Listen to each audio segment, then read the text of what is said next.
He's out of his mind. I can't believe he said that. This is Ahead for Sports with Kevin Heath.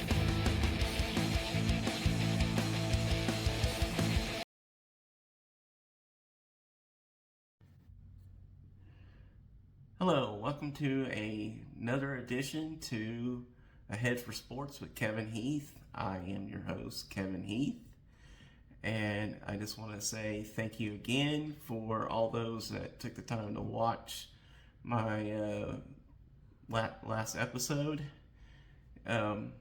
It got a few more hits than the last time. I really appreciate that. I gained a new subscriber. I want to thank you again for all those people that took the time to actually look and check it out. It was really amazing that got to happen. Incredible thing happened for me personally. I know that a lot of people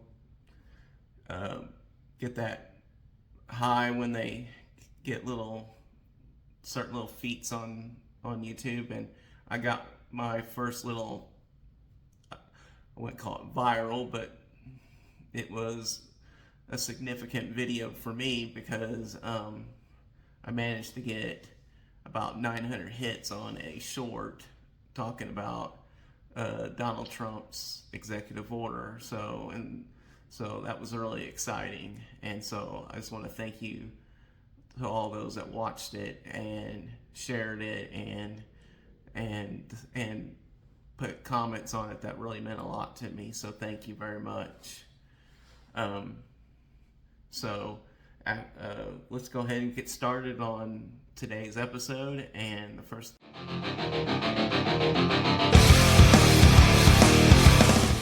and our player of the day is Freddie Freeman.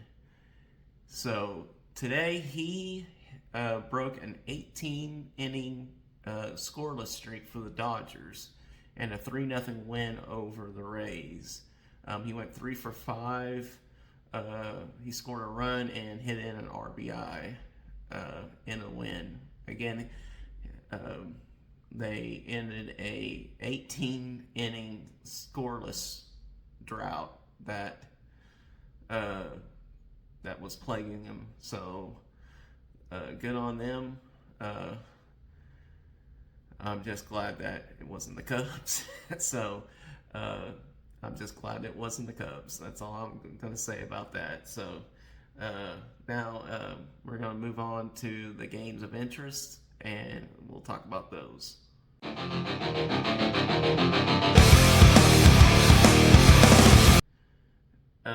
And the first game will be the Lynx versus the Storm. That's going to be coming up on the 5th at 9 p.m. So that's going to be today.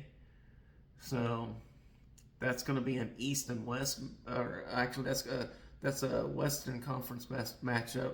Currently the Lynx are 8 games ahead of Seattle. So Seattle needs to start making some headway if they want to catch up, but I don't think so because the Lynx are playing some incredible basketball. They started off really hot in the beginning of the year, and now they're basically coasting, probably going to coast to the number 1 seed in the West. So this is going to be a pretty, but who knows, it may be a very competitive game. So WNBA has been very, very good this year. So next, then we have a couple of Reds versus Cubs games that are coming up. We have one today at, let's see what time is it. It's on at 7:05 on TBS. So that's going to be on a national TV game. And that one's going to be between the pitcher Luttrell, who's 8-8 so far, and then Imanaga, who's 8-4 at the moment. So that's going to be a solid pitching matchup. So I'm really looking forward to watching that when it comes up. And then the next night is also the Reds and Cubs and it's actually an afternoon game. It's going to be at 1:20, and that one's going to be Abbott, who is 8-1, taking on Horton, who is 5-3 on the year. And again, it's going to be another solid pitching matchup. So I'm really looking forward to watching both games. And that right now, currently the Reds are, I believe, 8 games behind the Cubs in the Central, and I think also the Cubs are in second place behind the Brewers, so they need to kind of get their act together. The Brewers have been amazing. I mean, they have been on fire for the past couple of months now, and the crazy part is their run differential does not match up with what their record is right now, but that doesn't really matter because baseball is a funky little sport, and sometimes run differential does not necessarily match up with what's actually going on in the win column. So, but I mean, they're playing some really solid baseball right now, and so I mean, the Cubs are just going to have to kind of just get their act together if they're going to end up trying to get back in the first place because they're currently should have the second best record in baseball right now, but they're fighting with the Brewers. So it's an amazing time right now, though, especially with the Cubs been playing such mediocre baseball the last couple of years. And then finally, then we have the Mercury and Fever, and that's a West versus East matchup, and I believe that's a 9 o'clock game coming up on the 6th. And so, again, those are the games that are of interest that are coming up, and I'm really looking forward to watching those as they come along. So.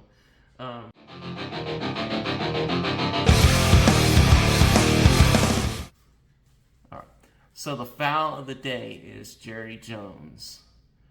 And the reason why I'm bringing up Jerry Jones is because of this contract dispute between Micah Parsons and himself. Now, Jerry Jones and Stephen Jones has claimed that Micah Parsons has a contract in principle with them since several months ago. Apparently they had gotten Jerry and Micah had sat down and talked parameters of a contract, but Micah didn't take it as a firm offer. He just thought it was a parameter, and so he was trying to get his agent involved. Well, Jerry thought, well, I have negotiated these contracts with players like this before, and I don't see why this wasn't a done deal. Well, the problem with that is that Micah didn't think it that way. He thought that it was a parameter.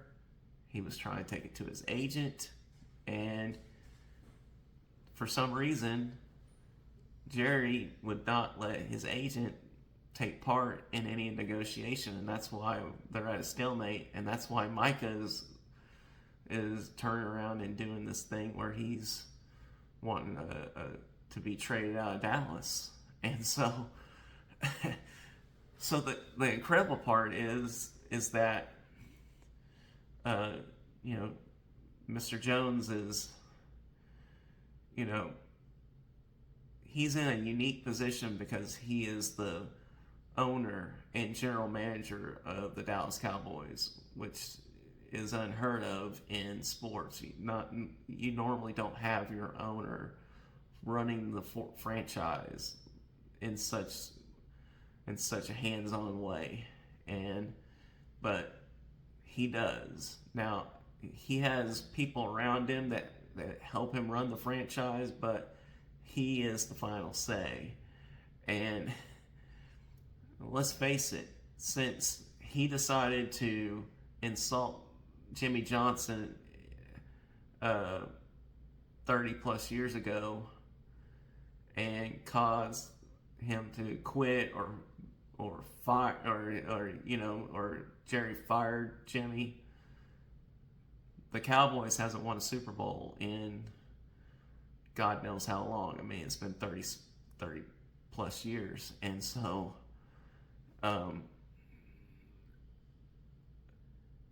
it just blows my mind that they still have this structure and that he has still not have any success, and he's still wondering why he hasn't won another Super Bowl. Well, he needs to look at himself and realize that he's the problem. He really needs to let Will McRae, who is his de facto general manager, run the entire program, but he won't do that. He just can't do it. And he's more concerned about being the center of attention than he is about being a winning owner. Because I think that if he would just allow the people around him to actually run it and just be the owner that signs the checks, I think that he would be a much happier owner in terms of the production on the field, because I think that he would get the right people in place, because I think Will McRae is one of the brightest personnel minds in the business, and he doesn't use them fully. And the problem is that when Jerry's gone, his son is going to take over, and I don't think he is even as competent as his father is, and it's only going to get worse as when Jerry is gone. So that's what we're looking at for the Dallas Cowboys future. And so it saddens me that every year that I get my hopes up as a Cowboys fan and know that I'm going to be disappointed at the end of the year because of what's going on there. So, well, I just, it's just frustrating as a fan. So,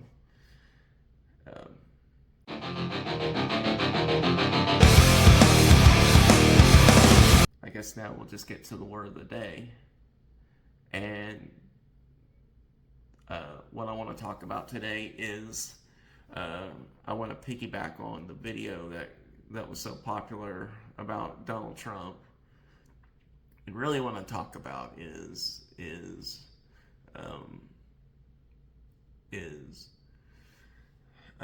player empowerment for the student athletes at the NCAA level, because they had this SCORE Act that's going through Congress that when Congress gets back in session in the fall, they're going to try to ramrod it through the House. Now, it should pass the House and then go to the Senate. Well, it probably won't pass the Senate because there's not enough support on the Democrat side to get to that point where they can get the 60 votes that they need to push it through. So, because I believe it'll be filibustered. So if it is filibustered, then it probably will not go through. So the only thing that's left in its place is this executive order that Donald Trump put in. And like I talked about in my last video, it's an executive order. It has a lot of limitations on it. It doesn't have a lot of teeth. It can't do the things that Trump claims it can do. One of the things that Trump talked about was recommending the National Labor Board to recommend whether or not student athletes should be employees. And what he really is inferring is that he wants them to recommend that they not be have employee status. Because if they have employee status, then they can collectively bargain. They can strike. They can ask for demands. They can get workers' comp, things like that, and that scares these power conferences. And so that's the reason why a lot of these power conferences don't want this employee status granted. But if Trump really cared about the economics of the NCAA and care about what happened to these athletes, then he would grant them employee status for that very reason. Give them employee status. Allow them to collectively bargain. Allow them to get workers' comp. Allow them to collect wages. Because if they did all those things, they would have the protections that they should have, but instead they get treated like, oh, well, they get these things because they get the scholarships, they get the free meals, they get the academic advisors, they get this or that. But here's the thing that they don't tell you. A lot of economists will tell you that when the universities pays for these scholarships, it's more like transferring money from one pocket to the other. So what I mean by that is that, let's say a scholarship for a Division I athlete's worth about $75,000 a year. That $75,000 is not actually $75,000. It may be worth $5,000 or $10,000, or it may not even be worth anything at all, because the university is just handing that scholarship out for nothing. But they're claiming that the scholarship is being paid for, but it really isn't. So the athletic department gets to keep that money that supposedly is paying for the scholarship, and that's what they're using to pay for their facilities. They're using it to pay for their coaching. They're using it to pay for their staffs, and that's the reason why the House settlement is paying out $20.5 million to these student athletes because of that reason. Now, a lot of these larger athletic departments that have profits, like the University of Oklahoma is like a top 10 profitable athletic department. $20.5 million is a drop in a bucket for them. Now they claim that they have to make all these cuts and everything, but it's really not as damaging as they claim it is. They just make it sound like it is, because they have to cry poverty, and that's what they're trying to do in this case.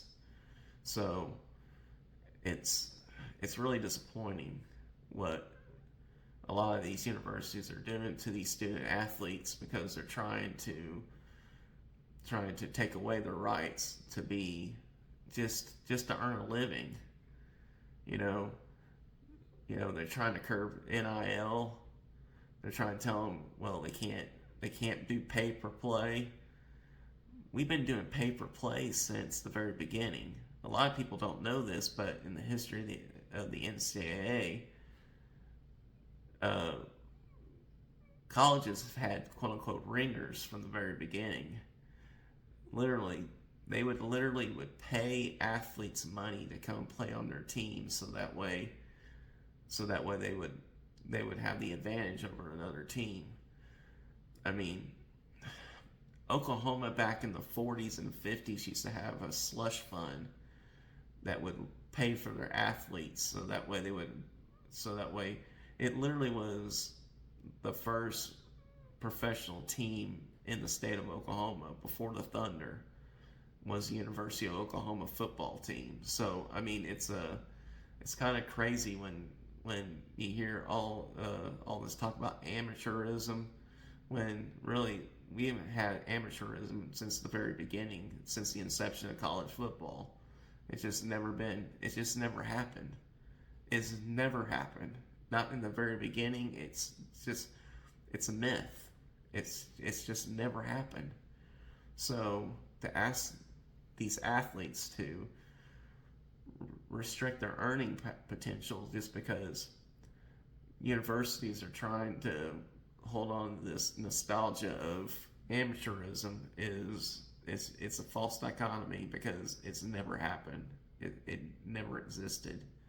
So the best thing that Trump could do right now is to grant employee status to these players instead of trying to impede them from getting it. So that's what we need to do.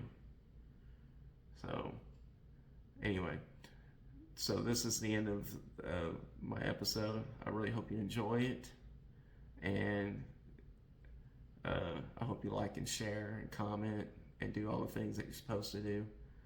And I hope you have a blessed day. Goodbye.